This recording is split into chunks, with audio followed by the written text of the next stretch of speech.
Welcome back, everybody, to Behind the Tool Belt. Thank you for joining us on this awesome Wednesday afternoon. Thank you for hanging tight for those of you that may have been hanging tight. If not, oh well, catch it on the replay.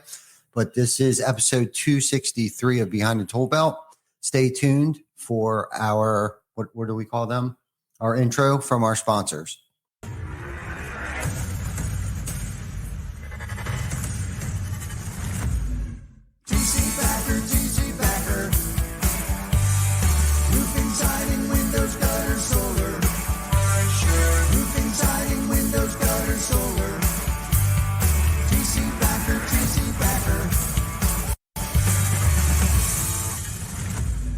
Welcome to Behind the Tool Belt, where the stories are bold, the conversations are real, and the insights come to you live, raw, and uncut. Every week, host Ty Cobb Backer sits down with game changers, trailblazers, and industry leaders who aren't afraid to tell it like it is. No filters, no scripts, just the truth. Please welcome your host of Behind the Tool Belt, Ty Cobb Backer. We're back. Welcome back, everybody. Thank you for tuning in for episode 264. That's what it said. That's what it said. Yeah. Yeah. 264 Behind the Tool Belt. Live from Cayman. Live from Grand Cayman. Grand Cayman Island. Yeah. Okay. Yeah. Mouthful. It is. Cayman. Cayman. Cayman. Cayman. They call it Cayman if you live here. Oh, really? Yeah. Okay. Yeah. They know you're a tourist if you say Cayman. Okay. That's what I found That out makes recently. sense. That makes sense. So I got a funny story. So I'll be the judge of that. I do. Well, there's this small town in Delaware. It's on the bay, and it's called Lewis. Lewis. Yes. Now it's called Lewis. Okay. So when I was a kid, I lived there with that 50-year-old lady. I told you about the story. George reminded me of the story when I was on your podcast when I was 17. She was 35. Oh, okay. Yeah. So I lived there with her. Okay. On this bay. It was the Delaware Bay. And back then, if you were local, you called it Lewes. Lewes? Lewes. Lewes. Lewes. Oh. Okay. Well, years later, we go back, I get my shit together, and Jen and I got a camper down there, and we get down there and everybody's calling it Lewis. Even the radio commercial TV ads were like Lewis. And even when she was a kid, like this is the place where everybody goes to vacation. It's about 3 hours away from where we are. Okay. And it's funny how things change where like all the tourists took over this area, moved there because every national builder in the country's there building houses, but now everybody calls it Lewis. Weird. But it's actually pronounced Lewes. Yeah. So I understand that because not that I was local, but I have lived there. I have a second home there. If you lived there, you were local. Yeah, right. Yeah. So I was local and we called it Lewes, Delaware. Huh. Interesting. Yeah. Yeah. Well, maybe one day I'll go check out Lewes. Yeah, it's cool. And I'll walk in and I'll start making fun of people. I'll be like, do you fucking know that it's not Lewis, asshole? Right. Like, are you from here? I know. Yeah. Can't you tell with my accent that I am? Yeah. Yeah. Can you not read? Yeah. Jesus. Go back to school. No. Did you go to school in Lewis? Yeah. Right. There's no I. Now, clearly. Right. Right. So. Okay. So where are we? We're in Grand Cayman. Yeah. So we're in Grand Cayman. So I do have a question for you. Oh, so, let's go. Yeah. So we're attending. You are the retreat master. I'm going to consider you the retreat master. Never been called that before. Yeah, I like so that. You are, I like that title. So you didn't have to self-proclaim it. Somebody Thank else you. did it for Thank you. Oh, so I didn't have to give myself a nickname like a bunch of other fucking assholes. Exactly. Online. All right, cool. So you're the retreat master of Exhale 2.0. Exhale. Yep. 2.0. Yep. 2025. Why? Like I've heard you say because you love to dive, but why did you want to start a retreat? It's a great question, Ty. And I do have an answer. I've thought about it a lot. I have participated and been a member of a number of different masterminds, let's call them groups, whatever it is, over the last course of, 5-7 years, something like that. And I got something from every single one of them, right? I learned something. I participated. I got outside of myself. I got super fucking uncomfortable, doing things that I never thought that I'd do before. And they started to grow very large. And I started losing the connection that I had made with people in the group. And it became a little bit impersonal. Now, that being said, like all these groups that I'm a part of are still amazing groups. And like, I still recommend them to people, and like they break off into smaller groups and whatever. But I had this memory of the first retreat that I ever went to, which was at a circle event with Sam Taggart. And he had, the circle was less than a year old, I think. And I think it was 16 of us, and I'm sure somebody will correct me, but it was around that. It was like 15 to 18 dudes. And we all went to Mexico, and we did a bunch of crazy ass shit, which is stories for another day. But I ended up staying and becoming really good friends and made some really amazing connections in that small, intimate setting. Right. And so as I felt like I was phasing out of these other groups, I was like, man, when was I the happiest when I was part of something like this? And I was like, when it was smaller, when it was intimate. And I was like, well, if I did something like that, what if I did it and then I got to pick what we do?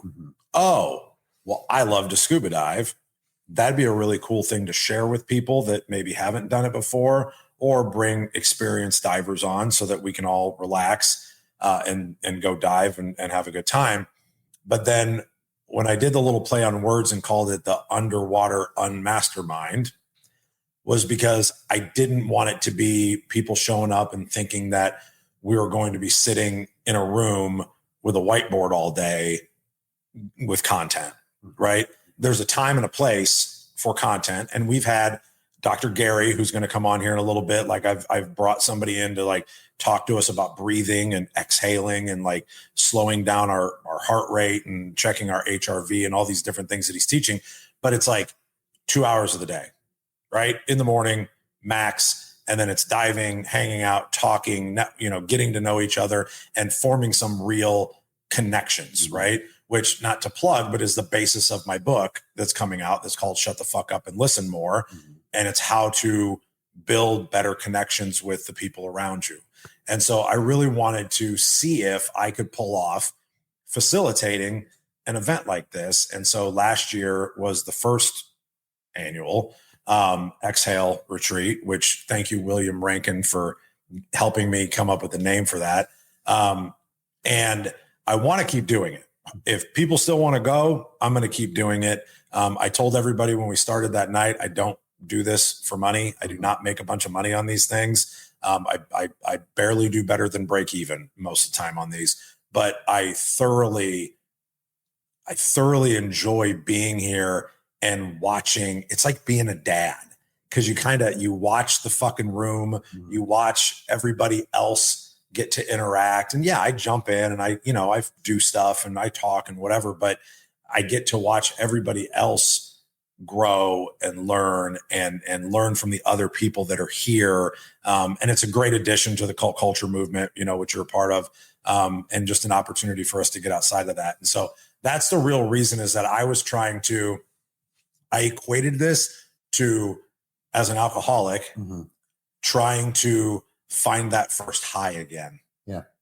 Right. Makes sense. And I wanted to find that moment in time, right? Which I never will, but I tried to recreate it the best that I could to try and recreate what it felt like to have that smaller, more intimate group of men together to be able to grow and learn together. Yeah. Yeah. I heard bits and pieces of that, but I just wanted everybody else to hear why. And I know sometimes you're sarcastic and you say stuff like, it's because I like to dive. Yeah.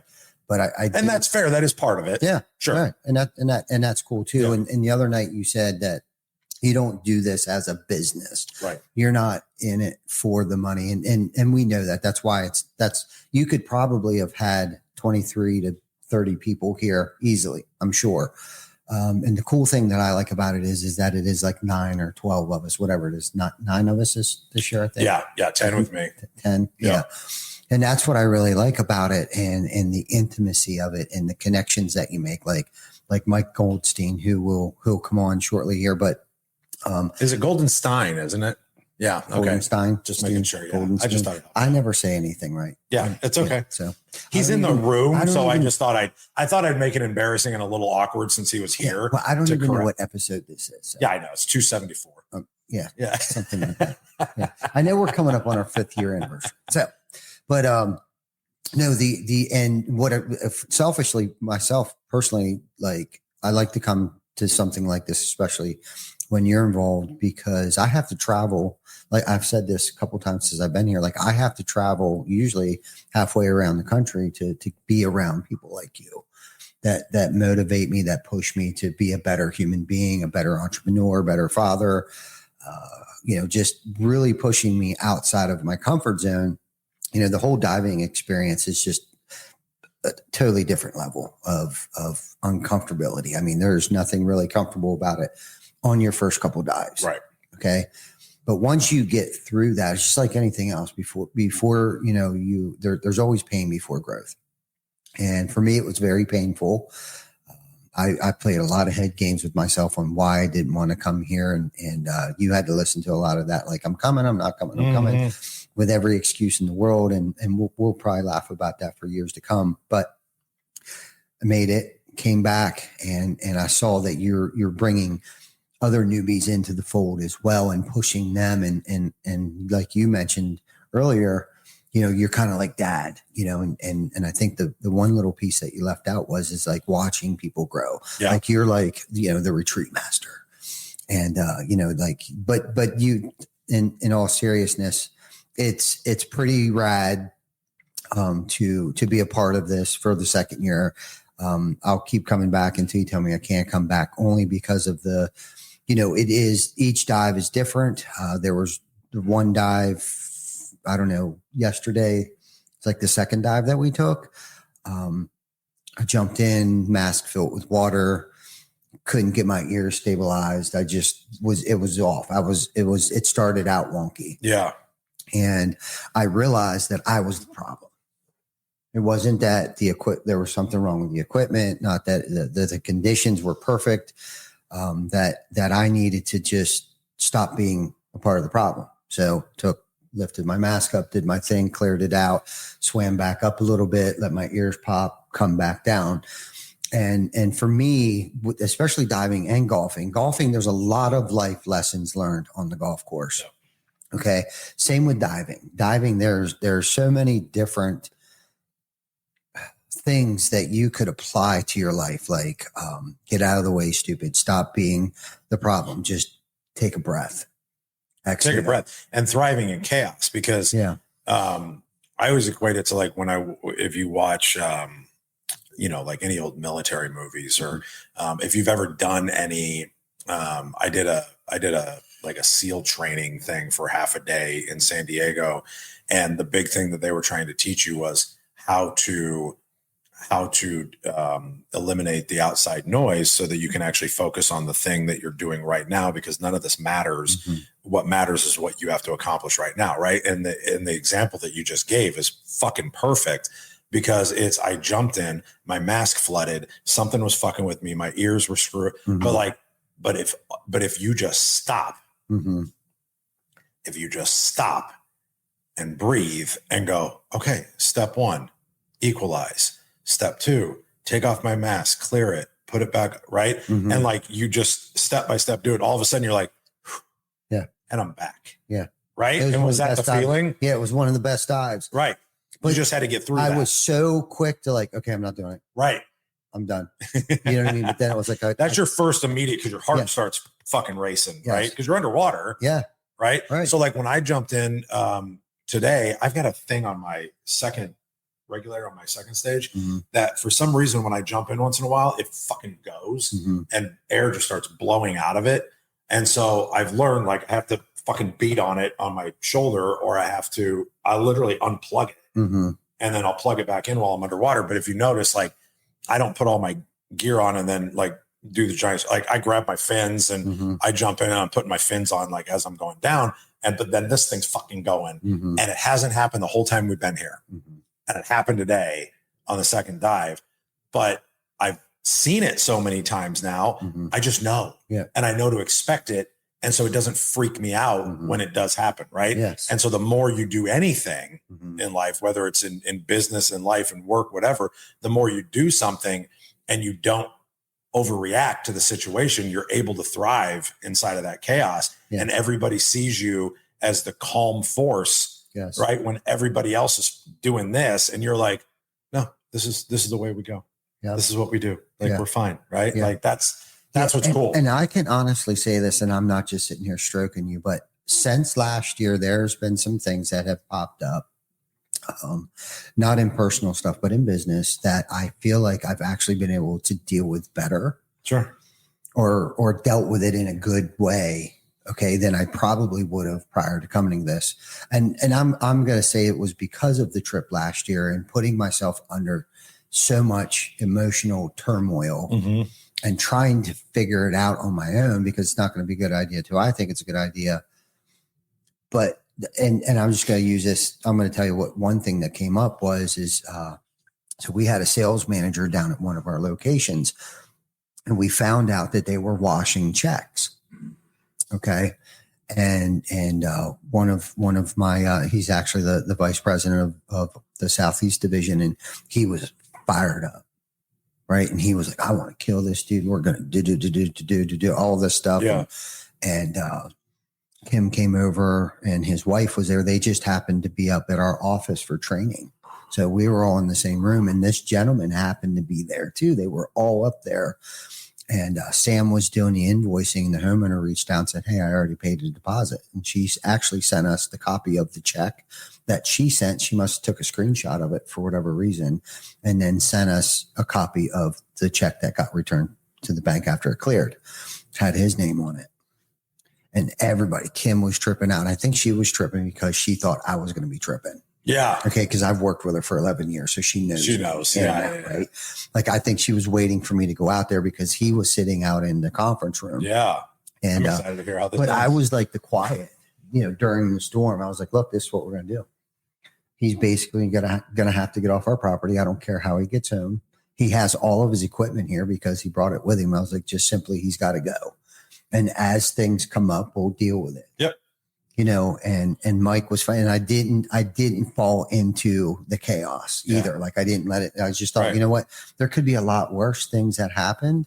And when they come up, if there are jobs that he's taken deposits from or final payments, we're just going to have to take it on the chin. It is what it is. And if this is the worst thing that happens to us, we're probably doing pretty good, because considering the fact of how many years we've been in business, I've never had anything like that happen. No. Where somebody stole from me. Yeah. Like that. Now, in other ways, I've had people time steal and things like that. But that's a unique one, though. Yeah. I've never had anybody wash. I've heard of it, but I've never heard of a friend have it happen. I don't know, but it was perfect. Wow. It wasn't like he made a copy of the check. Right. It was the check with their name taken off and his name put in their place. Son of a bitch. Yeah. But I really feel like it's helped me deal with other things, because it's almost like if you can get through the diving exercises and the training that they give you, literally, if you can get through that, there's not much. Training is more stressful than the diving. Yeah. That's what I'm saying. And last year, 3/4 of our diving was just training. Yeah. And I think we got to do 1 or 2 normal dives with everybody else. But up until then, I think I even suffered from PTSD, because I thought, I'm waiting for, like, why am I going to have to take my mask off? Why am I going to have to take my tank off down here? All these things that are going through my head. Like, I'm running it, all these scenarios through my head. Well, if I get wrapped up or tangled up over there, like, I'm looking at shit, like trying to stay away from stuff so I don't have to take off But no, this is good. This is a great exercise. And really, calling it a retreat is underselling it, because none of us are retreating here. That's just my opinion. We're not relaxing, and like, we're getting so much out of this. Like, we're not just hanging out at the house all day or sitting in the classroom. Literally, I don't know if you wear an Apple Watch or not, but because of the dives. No, they're too distracting. Okay. They are. But because of the dives, I've closed all of my rings like 3 times. Oh, I bet. Yeah, like literally. I wish I could do that at home as quickly as I did it here, just with a couple of the diets. You can eat like a fucking pig too. And Yeah. it doesn't matter because like we're burning so many calories and your body temperature gets lower because you're in the water. Yeah. You don't think about that. No. But like the water's 80 and you're 98. Yeah. So like your body temp is dropping. Yeah. Right. Like we need to warm up now because we're going cold as fuck going and doing this night dive. Yeah. Yeah. Wow. Thanks for the heads up. You're welcome. Yeah. Just be ready. I will. Yeah. I'm going to have to. So thank you for, yeah, man, bringing in the people too. So we did some yoga. I never did yoga, which was cool. I was kind of sad that we didn't do it this morning. He'll be back really tomorrow. Like seriously, like I was kind of bummed that we didn't do it this morning because I never thought of it, but I could actually, like he had mentioned, like I could feel everything stretching from like my heels to the back of my neck. Did you notice that you were better from the beginning to the end and how much more you could move at the end? Heck yes. Even the second day I was way better than I was the first Isn't that day. Crazy? Yeah. And you think about it and it's like, we go do things like this, right? We do it for 3 or 4 days. And then we go back to our old world and we go back to the same bullshit that we fucking did before. And we don't make any changes. And it's like, man, if I did yoga every day or 5 days a week, you know how much more flexible I'd be and my spine would be in better alignment and I'd be fucking, you know what I mean? Like we talk all this shit and say all the right things. And then we go right back to doing the same shit we did before. Yeah. Right. Completely. Like I want to integrate that into a part of my life more. Right. Completely. Because it's only going to help me in the other things that I do at the gym and playing with my kid and just, you know what I mean? Like everything. Well, who doesn't want to be limber at age 80 someday? And really that ultimately that's up to us. Right. If we still want to be swinging golf clubs and able to diving. And diving. Because this is one thing you can do for, I've seen some crippled ass motherfuckers getting off of a boat, like for real, because once you're in the water, you're weightless. Yeah. Right. Right. Yeah. So the hardest part is getting in and getting out. People help you with that. Yeah. You know what I mean? Yeah. So like you can do this as long as you can play. I mean, you could probably do this longer than you could play golf. Absolutely. You know what I mean? Well, it just, and not to throw Vic under the bus, but throw him under. Well, Vic, for whatever reason, hasn't had the opportunity to learn how to swim. Okay. So he's I never got real deep with him about it. I don't know if there was a situation why. And there probably is why he doesn't like to swim. But even for somebody like him that isn't a very good swimmer could do this because I'm not a very good swimmer. So you technically you could, but you couldn't pass a test. Right. Yeah, it's true. Right. Yeah. You technically could, but you couldn't pass the test. So you haven't asked him, he's sitting right here. So this will be awkward, but you haven't asked him about it and you haven't went deep on it. No. But yet that also means that you haven't made fun of him for it. No, because I would fucking just make fun of him until he's like, look, there's a story.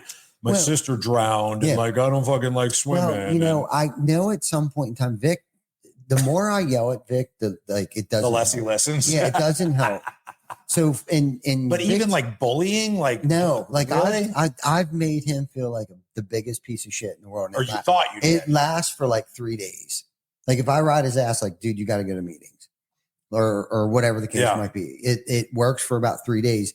The best is attraction rather than promotion. I have to lead by example. If I'm doing these things, eventually he comes around to it. And because it's never a good idea. So he's like a wife. He's like a wife.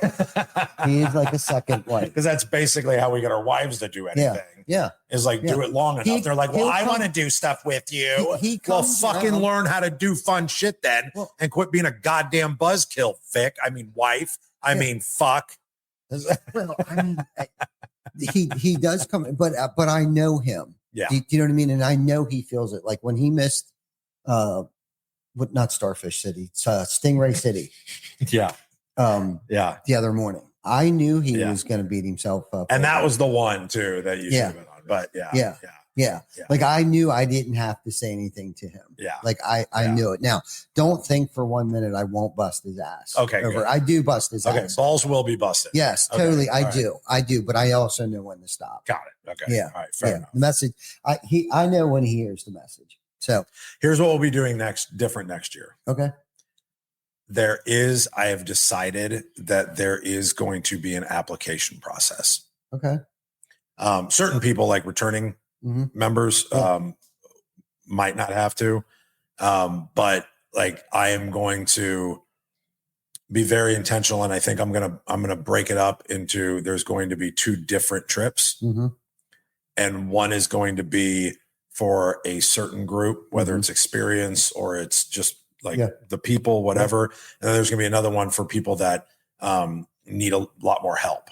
Right. Because like, I don't want to, I don't ever want to exclude anyone, but the groups need to be symbiotic.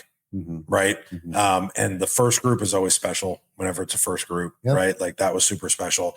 But everyone's special, right? Like this one is unique in its own way, right? Like with the personalities and all the stuff that we have here this time.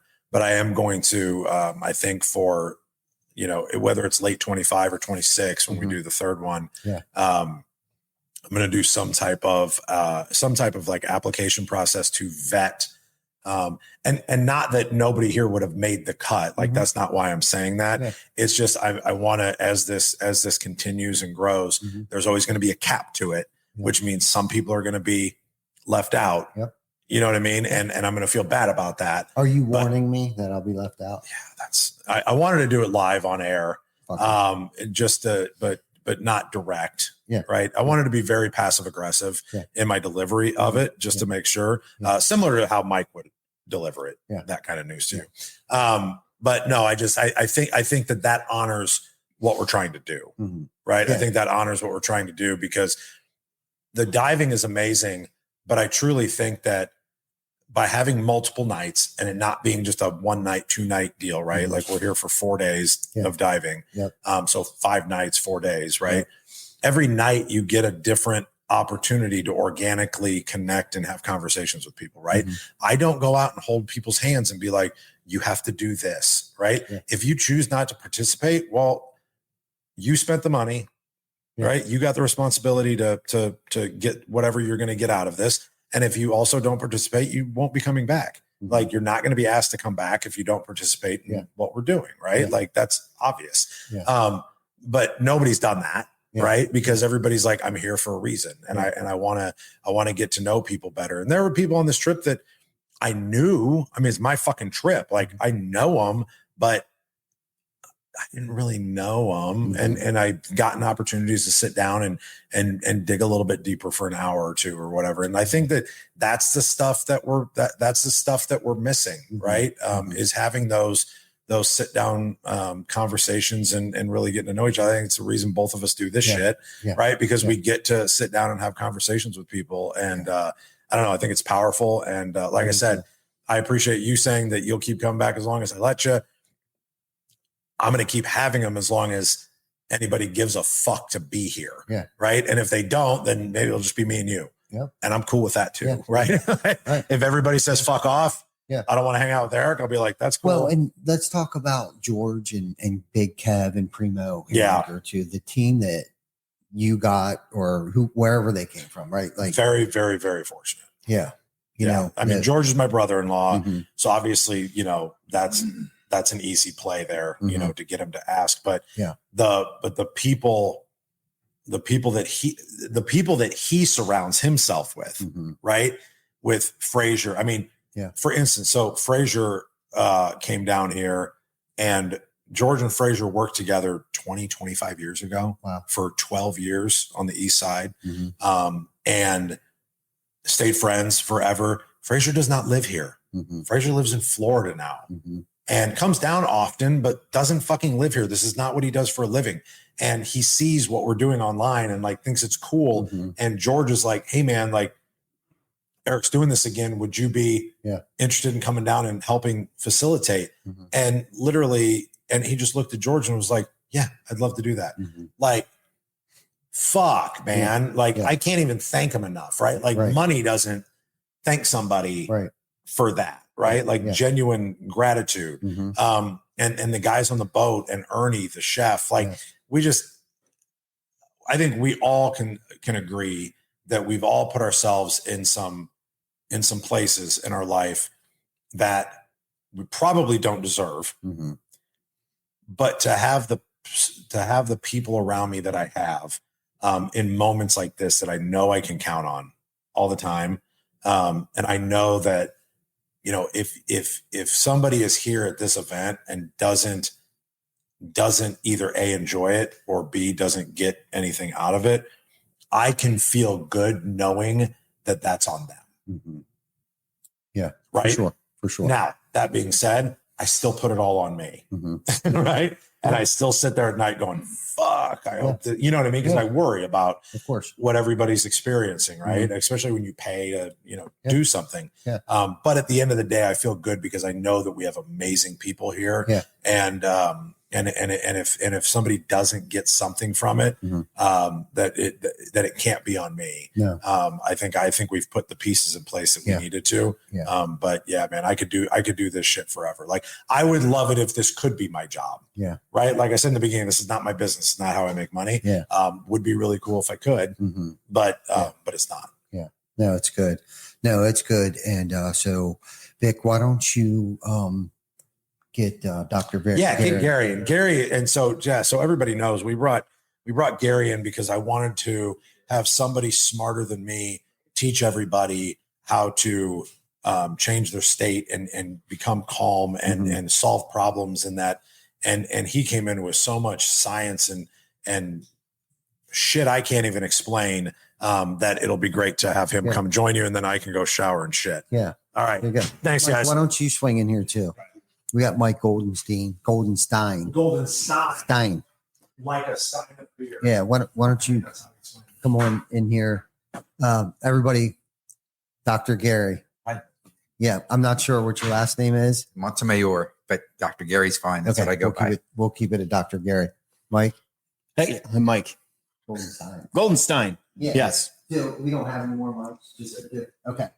So, Dr. Gary, why don't you explain to us what it is that you do for a living, and then we'll get into what you've been able to do for us here. Sure. I'm a doctor of natural medicine. I hold a PhD and doctorate in natural medicine, and I work in the world of quantum medicine, which is looking at consciousness or disease from a subatomic perspective, small particles and how they work, thoughts, beliefs, things like that.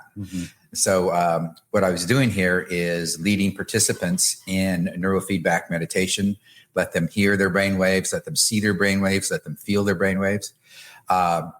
It's good because we can talk about the woo-woo in the context of science, and that really makes it come down to guys like us. You know, we want to know the science behind it. Yeah. And so by doing that, we've shared heart math, which is heart-brain coherence, and being able to paint pictures on the wall. Other things we've done are like measuring our biological age, doing breathing and watch it decrease. So yeah, we've been doing a lot of things with our participants here, you know, teaching them a little bit about quantum medicine. Yeah. For me, I've never got to experience, I've watched, TV and stuff, and I see things, I read things too, but I've never sat in on the things that you were doing. Like, I don't even know the word for half of that stuff that you were doing. But I guess, Mike, what was your take on it? Yeah. So I had a couple of different abilities to go in there and just being able to kind of slow yourself, try to figure out, kind of how do we deal with stress internally? So mine, it was interesting to say, it was first and foremost fun to have Eric behind me take a picture of the screen and send to Reggie Brock just to prove that I actually had a brain and it has waves to it. So that was a win number one. My experience though, and I asked a couple questions afterwards because I feel like I do have a pretty even keel personality. Like I'm kind of in this home mode, but what I was having an issue doing was relaxing to the point where the stresses didn't keep coming up. And so I think it just kind of kept me at this level. Yeah, I don't get real high, but I couldn't get very low either in relaxation and I was asking you that. So what keeps you from really, truly relaxing? Because all of the things that are on my mind that I know I'm not doing right now, I got to get home and finish them, and the stresses and work and family and all that kind of stuff. It doesn't go away for me. So as somebody is trying to work on their ability to slow down, how does somebody work on that part of it? I call it training the puppy. Our monkey mind is like a puppy. You ask it to sit, and it may go over there, sit for a second, but it's going to come back and start sniffing your feet and wants to play. This is your conscious mind. It wants to protect you in a way. It says you need to be thinking about this. You need to accomplish this. This is, you're expecting a phone call. You have deadlines, and it's going to keep coming back. And as such, you have to train it to stop. And eventually it will. And that's what meditation does. That's what biofeedback meditation does. You eventually teach it how to be able to go sit and be quiet. It takes 21 days to change a neural pathway. So if you're meditating for 21 days and every morning between 4 and 6 a.m., just do it for 30 minutes, 20 minutes, whatever you can, you'll see a change in your life. You'll see a change in the way you think and more control over your thoughts. And knowing that about 95% of the things that we think are going to happen never happen. And so thinking about them is not really something that really helps. There's two things that happen in your mind. One's thoughts and the other's thinking. They're two different things. Thoughts are nouns. They're passive. We always have them. They're part of us. Thinking's a verb.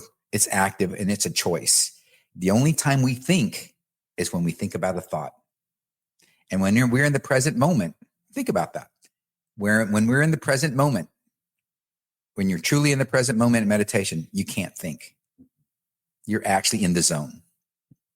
And a lot of times, people say, well, I have to think about everything. No, there's a difference between thought and thinking. When you're doing a puzzle with your kids and all of a sudden you pop up and look at your watch, all of a sudden time and space has re-entered the program. But before that, you were in something called situational creativity, where you were just into it. And those are thoughts, pure thoughts coming through. So that's just one of the examples about the difference. Mm-hmm. And when we're trying to meditate, all we're doing is thinking. We're not the thoughts, if you let them come through like puffy clouds, they'll just keep passing through. But when you think about it, you grab one, you can obsess with it. And a lot of times people who do that are like broken records. They keep going over that one thing over and over and over. They just can't break that. And so what we do is we teach them how to do that. The other ways to do it is through tones, sometimes listening to music takes you out of that chatter mind, things that you really like. Well, we call that, that's, tonal energy. Bioresonance, and it helps and treats you. So there's a few ways, but there's a couple right there. And you were talking about the morning is really the best time because your body does do a reset at night. So if you're going to be serious about this and retrain it, morning is usually the best. It is, and the reason why is because we have our pineal gland has two major functions. It's when the sun comes up, it secretes serotonin, which keeps us awake and going throughout the day. And at night, when the sun goes down, we start to excrete melatonin, which creates, sleep. And so at the end of melatonin cycle, it starts as soon as the sun comes up. So between 4 and 6, anywhere if you can grab 20 minutes in there sometime to start meditating, that's the best time. Well, he told me I was in a perpetual sleepwalking state, which makes a lot of sense to a lot of people who know me. And when I was diving even, I was told a couple of times, because it's like herding cats, but I think I was sleep swimming too. Mm-hmm. I just kind of wander off, and then Eric gets all mad at me and starts trying to get a hold of, get my attention, and I'm not listening because he's banging on the tank and all that kind of trying to get him. I'm already gone. I just do my own thing. So that's just me. Yeah, I can definitely agree. You are definitely a cool cat, but let's talk a little more about the difference between thinking and thoughts. Okay, because sure, I've never thought about it that way before. Mm-hmm. And when you were talking, I was like, so what's better, thinking or thoughts? Mm-hmm. And so let's just dig a little deeper on that for those that might be listening and to this for the first time. And we got to experience your lectures and stuff. A couple of times. Mm-hmm. So let's talk more about grasping those thoughts and dissecting them. Like explain that a little deeper for us. Sure. When an event happens in our life, it's like two arrows come at us. The first one, we can't help. Whatever it's coming, it's hitting us. Those are thoughts. It's going to be part of us. But for us, the second arrow is thinking. It's a choice. We can think about it or not. And I read a book one time not long ago called Don't Believe Everything You Think. It was by a gentleman named Joseph Wynn. And I wrote a review on it and told him I was doing research. I thought this was really good. And he said that he wanted to talk to me, and we've become good friends ever since then. We have 3-hour conversations about every couple of months, and it just goes on and on about some of the depths that we found.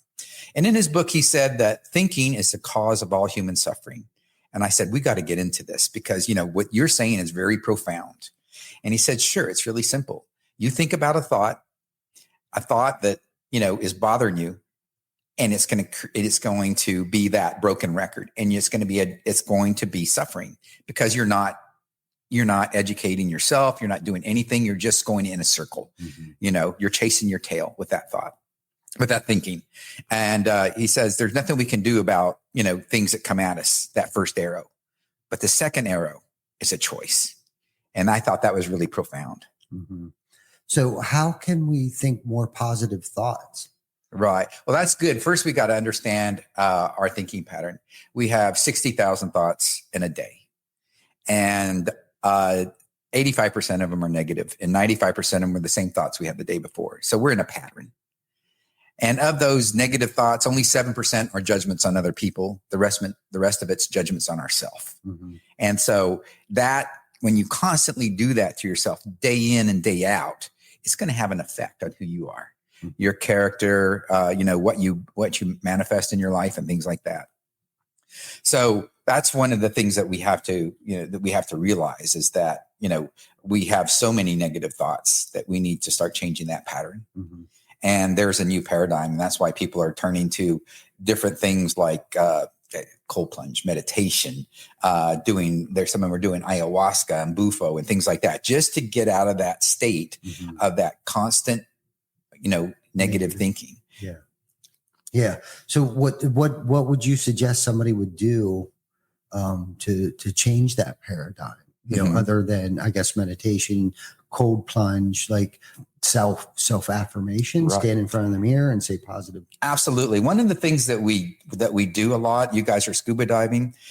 I think that's a meditation. I think we're in the alpha state. We're chilled. You know how you feel. Your delta is probably going way up, and you're dive swimming. I mean, you're actually dreaming while you're down there. The other thing is exercise. People go on long runs. That's a meditation as well. You're in the gym. You're in the zone. That's a meditation as well. You've just cleared your mind, and the more you clear your mind, and you realize you don't have to think about things because it's not going to do any good. Your subconscious knows how to handle it. You've already built character through all the years of your life, and it knows how to handle it. And the answer, no matter what you think, is going to happen. It is going to happen. And thinking about it's not going to help. But your thought pattern, what we call the quantum self, the self is when you stop thinking, what's left is this pure intelligence. Call it, supermental intelligence. And it comes through and it starts to solve your problems.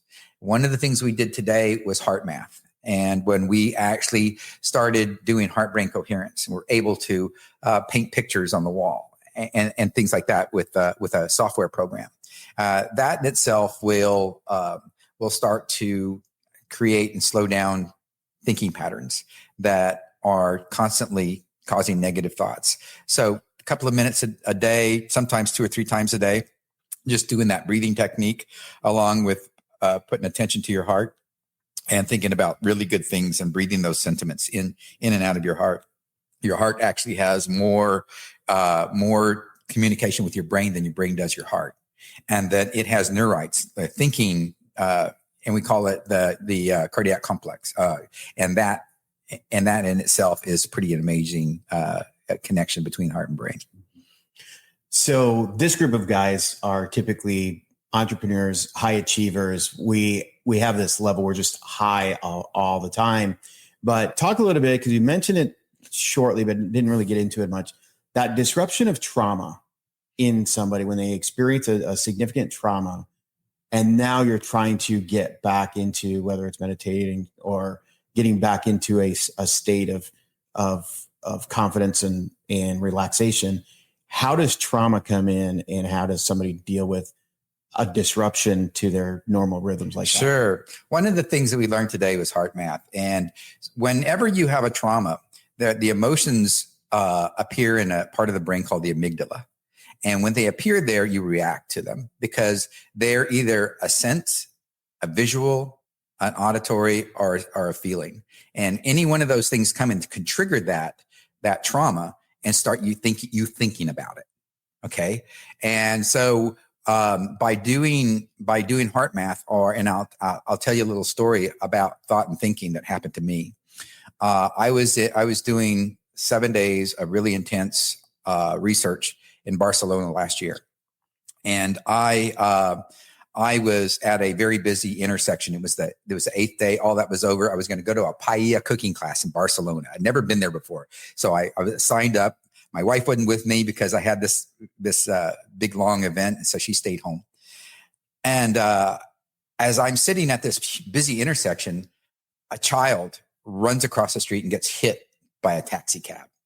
Now, I was a first responder in LA, and I went to one knee knowing that what was coming was not good. So I took a deep breath, went and did everything I could, but I knew when I walked away was my biggest fear, that I'm going to crumble. And so I said to myself, reading these books and doing this, I said, okay, you're on, man. I said, don't think, just pray. And I kept saying that. And every once in a while, I'd say a prayer, from the deepest part of my heart, from, absolute unconditional love for that child. And then I kept saying it. Don't think, just pray. 40 minutes later, when I finally arrived at that paella cooking class, it was all gone. I was good. Absolutely good. So it's one of the things that I did for myself, knowing and believing that I could do this. I had to do it. I didn't have a choice. And knowing that is the power of belief. That I myself said, I'm going to do this. And I did it. And I saved myself from the crumble and the suffering that I would have done if I would have thought about it. So that's a really good example of what you can do when you put your mind to it. Yeah. A lot of us are fathers as well. Mm-hmm. What age do we start talking to our kids about helping them understand think patterns and meditation and that kind of thing? Beautiful question. Okay. So let's start at the beginning. When we're first born to 2 years old, we're in the delta state. That's deep sleep. So when children are up and walking, their predominant brainwave is sleepwalking. They're in a deep sleep. So, you can see them, you think, and they're not really engaging with you. You're like looking through you and past you because they're in a higher state of consciousness. We get to the age of 2 years old to 4 years old. We're in the theta state. And theta is magical. And magical, I mean, they believe in the Easter Bunny and you can't tell them it doesn't exist. Mm-hmm. Things like that. They see it. And, people who meditate and go into those states, they see it too. It's magical. And so then we get into the alpha. And alpha is the state where, and this is really important to parents, it's when we're downloading everything around us. And the old saying, show me the 7-year-old and I'll show you the man. And the reason why is because they have already downloaded everything in their environment and they've set their character. Okay. And so when we work with, meditation, neurolinguistic program, we're trying to correct any traumas that happened during that time because that's how they react to the world. So during that time, it's a sacred time. It's good to keep them, you can see them put their hands over the ears and stop fighting because they can't say no. They don't have the beta wave. They don't have the filter yet. And only when they're 8 years old and to adulthood do they finally find the filter that, hey, listen to this, I'm out of here. When you watch young ones, they can't leave. They're just like, no, just stop. They don't have the guidance for themselves to get out of there. Really interesting. So yes, the ages, that age, 4 to 7, real important. See, now what I heard him say is I've got the mind of a 2-year-old because I'm just in that state. Sleepwalking state. Yeah. So you had mentioned earlier, just a little bit ago about exercising and stuff like that. Did you say that it releases while you're exercising, it's releasing serotonin? No, and that's when you're sleeping. Serotonin, okay. It actually, when the sun comes up, it starts to rise. Okay. And it starts to make you awake. Okay. And everything, all other hormones start to follow its lead and be able to start doing its digestion, doing its, balancing of, your neurohormones. It starts to do all that.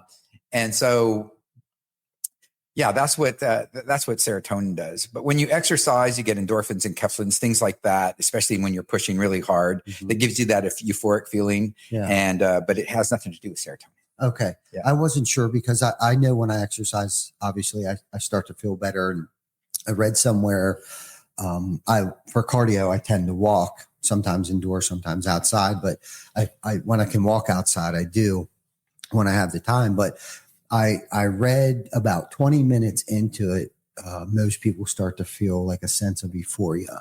And why is that? Like, is something being released in the brain? Is it just because I think I'm doing something good for my body? Like, Right. Yeah. Dopamine, one of the things that we get that's really satisfying. It's when, you've accomplished something really good. You have that, euphoric feeling. That combined with endorphins and enkephalins have that kind of almost a morphine feel that you break into this, that second wind and you feel good about it. Those are the things that happen. So yeah, neurochemically, those are the things. Okay. No, that's great. That's good stuff, Mike. You got something else for me? Yeah, one more. So when I was all hooked up and I was meditating and I started getting lower and lower, pretty sure I started reading Vic's mind. So when does that ESP start kicking in? Because he's a weird dude. I don't know. I didn't mean it. Again, we're going to be talking about this when he's in the presence here, but so when that ESP kicks in and I start reading everybody's minds in the room, that was pretty cool. I enjoyed that part. Oh, okay. You definitely don't want to get So how can we convince Vic that it's a good idea to learn how to swim? Well, let me answer one question at a time. Okay. And first, I'm actually really passionate about telepathy. And so one of the things that I was listening to a podcast the other day, and I binge listened to it because it was so amazing. It was called the Telepathy Tapes, and it's about autistic children that University of Virginia has been studying literally all these cases of them saying that children not only can read their mother's mind and see through their eyes and know where they hid the cookies. And the mother says, how could he wasn't even here. And I hid him. I know he doesn't know where they are. And he found them, things like that. And then, these are really severe autistic children.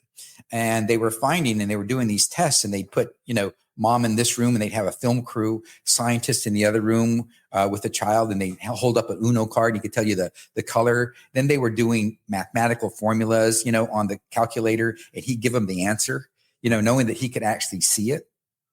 And then they were saying, how do you know this person, Adam? And says, I met him on the hill. Adam is another autistic child. Mother has never met, but they met. And so mom finds the number, calls Adam's mom and says, yes, they meet on the hill. So autistic children actually meet and talk and learn because they say, my teacher doesn't understand me. She thinks I'm dumb because, I have no control of my body. And so I'm always having to, tell her that I'm, in any way they can, that they're listening, that they're, able to do this. They're very gifted. So one of the other things that they were doing was they were giving them these iPads so they could, press the letters and say sentences, and they were getting really good at it. And one of the things the first thing that iPad said to his mom, he was 17. He says, I'm in here. I'm in here. Isn't that amazing? So, these are the kind of things, if you ever get to hear those tapes, you'll binge listen to them. They're absolutely fascinating. They're talking to you about this from the science perspective, how we can listen to it. It's called the Telepathy Tapes podcast. Yeah. Wow. So, we're getting ready to do a night dive here, but before we get off here, I guess, before we get off, what is something that you would like to leave our guests or our viewers and watchers with before we get off here? Yeah. Well, I would say it takes about 21 days to change a habit. Get into some meditation, even if it's, those 20-minute runs, and clear your head. Do it every day for 21 days and watch your and then certainly cherish those quiet moments without the chatter. Read the book. Don't believe everything you think, and see how it changes your life. Wow. Amazing. Mike, you want to leave us with something? Yeah, no, appreciate it. Appreciate getting to know you. And I think next time I'm going to have to make sure, because I packed really light, but had I known that I needed a pair of yoga pants, I would have brought yoga pants. But I hear that really helps too. Yes. So, yeah. Yeah. Good. Thank you. Thank you both. You're very welcome. It's been a pleasure. I would actually like to get your contact information if we haven't already. Sure. I'd like to do a one-on-one exclusive with you at some point in time, probably in the next month or so. But until then, you guys take care of each other. Thank you for joining us. And next week, we'll have another special guest. I think it's April Hall from SRC. We'll be on the show next week, and that's coming up soon. SRC conference is coming up soon. So until next week, you guys take care of each other, and we'll see you soon. Thank you for joining us.